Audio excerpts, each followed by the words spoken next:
ସହରରେ ନିଜ ମା ବାପାଙ୍କ ସହ ଗୋଟିଏ ଛୋଟ ଝିଅ ରହୁଥିଲା। ତାର ନାଁ ପରି ଥିଲା। ସେ ପ୍ରତ୍ୟେକ କଥାରେ ରାଗି ଯାଉଥିଲା, ଯେଉଁଥିପାଇଁ ତାର ସାଙ୍ଗ ମଧ୍ୟ କେହି ହେଉନଥିଲେ। ପରିର ମା ତାକୁ ସବୁବେଳେ ନ ରାଗିବା ପାଇଁ ବୁଝାଉଥିଲେ।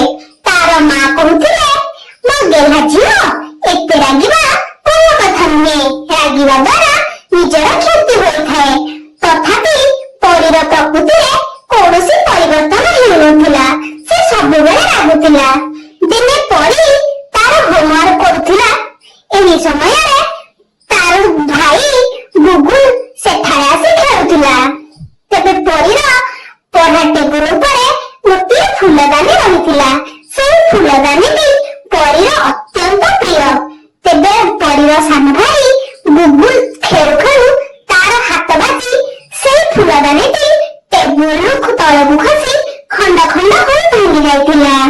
ସେହି ଫୁଲଦାନୀଟି ପରିର ପ୍ରିୟ ହୋଇଥିବାରୁ ସେ ଅତ୍ୟନ୍ତ ରାଗି ଯାଇଥିଲା ଏବଂ ଜୋରରେ ଚିଲେଇବା ଆରମ୍ଭ କରିଥିଲା। ପରିର ଚିଲେଇବା ଓ ରାଗ ଦେଖି ଗୁଗୁଲ ସେଠାରୁ ଭୟରେ ପଳେଇ ଯିବାକୁ ଆରମ୍ଭ କଲା। ଏହି ସମୟରେ ପରିର ମା ଗୋଟେ ଆଇନା ଆଣି ତାକୁ ଦେଖାନ୍ତି।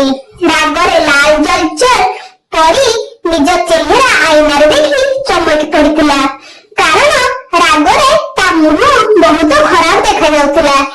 ଏପରିକି ସେ ତାର ରାଗକୁ ସଙ୍ଗେ ସଙ୍ଗେ ଭୁଲି ଯାଇଥିଲା। ଏହାପରେ ପରି ମା କହିଥିଲେ, ଦେଖିଲୁ ଝିଅ, ରାଗରେ ତ ମୁହଁ ଆଇନାରେ କେତେ ଖରାପ ଦିଶୁଛି। ଆଇନା କେବେ ମିଛ କୁହନା। ରାଗ କରିବା ଦ୍ୱାରା ଆମ ନିଜର କ୍ଷତି ହେବା ସହ ଅନ୍ୟମାନେ ମଧ୍ୟ କଷ୍ଟ ପାଇଥାନ୍ତି। ଏବେ ପରି ଜାଣିପାରିଥିଲା ରାଗ କରିବା କେତେ ଖରାପ ହୋଇଥାଏ। ସେବେଠାରୁ ପରି ରାଗ କରିବା ଛାଡ଼ିଦେଲା